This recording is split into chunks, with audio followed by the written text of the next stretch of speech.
हरियाणा के जो लड़के लड़कियां हैं कितनी मेहनत से ओलंपिक में मेडल जीत के लेके आते हैं।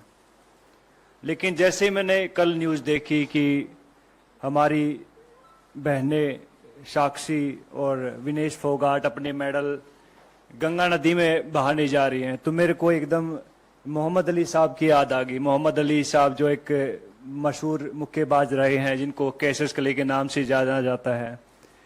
जब उनके ऊपर जब यूएस में गोरे काले की नीति चल रही थी और उनको एक रेस्टोरेंट में दाखिल नहीं होने दिया जा रहा था कि उन्हें बताया कि मैं ओलंपिक गोल्ड मेडलिस्ट हूं, तो उन्होंने उसको बाहर फेंक के मारो, बोला कि तेरे जैसे ओलंपिक मेडलिस्ट बहुत आते हैं। तो इस बात से आहत होके उसने अपना ओलंपिक मेडल ओहियो नदी में फेंक दिया था। और उसके बाद जो क्रांति आई थी पूरे यूएस में, और आप देख सकते हैं कि यूएस दुनिया का सबसे नंबर 1 मुल्क है, तो ऐसे लोगों की वजह से वहां के लोगों ने उन लोगों का साथ दिया कि भैया नहीं, रंग भेद नहीं है, हमें नहीं अलाउड है। लेकिन हमारे यहाँ उल्टा होता है। हमारे यहाँ जब हमारी बहनें ओलंपिक मेडल नदी में फेंकने जाती हैं तो वहां सबसे पहले उनका मजहब पूछा जाता है, हिंदू हैं या मुस्लिम हैं। चलो हिंदू हैं। फिर उनको कास्ट में बांट दिया जाता है, अच्छा तुम जाट हो, अच्छा ये वो है, ये वो है, ये वो है।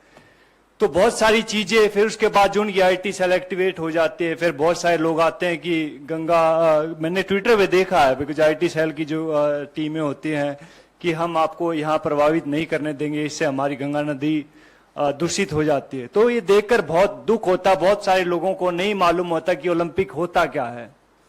आप लोगों को भी नहीं मालूम होगा, बहुत सारे नेता लोग हैं उनको भी नहीं मालूम होगा ओलंपिक होता क्या है। पहले जहां आप ट्रेनिंग कर रहे होते, पहले वहां जीतना पड़ता है, जहां आप अखाड़े होते हैं वहां जीतना पड़ता है, नंबर 1 बनना पड़ता है उस वेट में। फिर जाके आपको डिस्ट्रिक्ट में ट्रायल होती है कि लाइक भैया मैं भिवानी का रिप्रेजेंट करता हूं तो मैं यहाँ पे ट्रायल दूंगा, वहां 4-5 अकेडमी और होती है, वहां जीतना पड़ता है। फिर जाके स्टेट में जीतना पड़ता है, फिर जाके नेशनल में जीतना पड़ता है, फिर जाके एशिया में जीतना पड़ता है, और फिर जाके ओलंपिक में जीतना पड़ता है, तब जाके ओलंपिक मेडल आता है। अभी कई लोग गुटखा खा के बात तो कर देते कि ओलंपिक मेडल है, हमारे पैसे भी दो, ये वो दो। तो भैया पहले भी हमने बात कही थी इस बात में कि भैया अगर सरकार चाहेगी तो हम कहते हैं कि वो पैसे भी दे देंगे उनको, अगर ज्यादा इनको दिक्कत है इस चीज से। लेकिन ऐसा बन के दिखाओ, आप ऐसा मेडल लेके दिखाओ, उसके बाद आप बात कीजिएगा। तो बड़ा आसान होता किसी के ऊपर उंगली उठाना। तो बहुत कहते हैं कि दुख होता, हमें बहुत गुस्सा भी आता है इस चीज से कि भैया हमारी बहनों का ये हाल इस सरकार ने कर दिया। इससे पहले मैं कई बार सोचता हूं कि अगर कांग्रेस के टाइम पे अगर ये सब चीजें होती तो क्या होता। अपने सवाल पूछे क्या होता। सबसे पहले आई थिंक उसको मिनिस्टर को हटाया जाता, जो भी उसका सदस्य है, जो जहां तक मुझे मेरी सोच है। बिकॉज मैंने राजनीति को जब तक समझ आई है तब तक मैंने बहुत देखा, कांग्रेस को बहुत करीब से देखा है, और अभी मैं बीजेपी को देख रहा हूं तकरीबन 8-9 साल से। तो लेकिन बहुत चेंज है इन दोनों की पॉलिटिक्स में। तो सबसे पहले आई थिंक कांग्रेस उसको निकालते, उसके बाद कहते कि सबसे पहले प्रधानमंत्री या स्पोर्ट्स मिनिस्टर उनसे बात करते, अपनी बहनों से बुलाते कि भैया हाँ दिक्कत क्या हुई, क्या परेशानी है। बहुत सारे लोग कभी कुछ बोलते रहते हैं, लेकिन हम उनके साथ थे, आगे भी हैं और आगे भी रहेंगे। तो मैं चाहूंगा कि विनेश और साक्षी को कहते कि आप लोग सब उनका साथ दें। मीडिया बहुत जरूरी है। आप लोग कहते कि संविधान का चौथा स्तंभ है, तो आप चाहूंगा कि उनको जो सही को सही दिखाएं, गलत को गलत दिखाएं।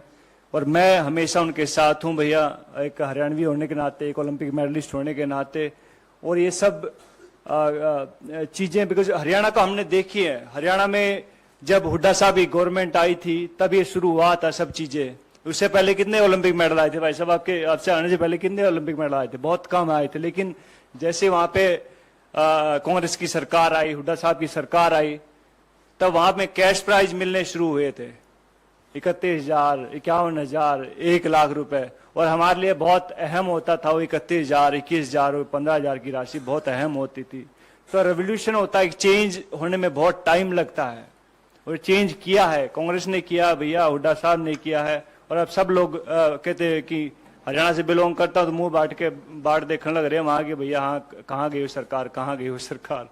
तो भैया टाइम आता, हर एक चीज का टाइम होता है। तो कहते हैं कि बड़े बड़े लोग इस दुनिया में नहीं रहे तो ये भी नहीं रहेंगे एक दिन। Just wait and watch. नमस्कार, मैं हूं मानक गुप्ता। अगर आपको हमारा ये वीडियो पसंद आया हो तो इसे लाइक और शेयर जरूर करें और हां, हमें सब्सक्राइब और फॉलो करना ना भूलें ताकि आप देश और दुनिया की कोई खबर मिस ना करें। तो जुड़े रहिए हमारे साथ और देखते रहिए News 24।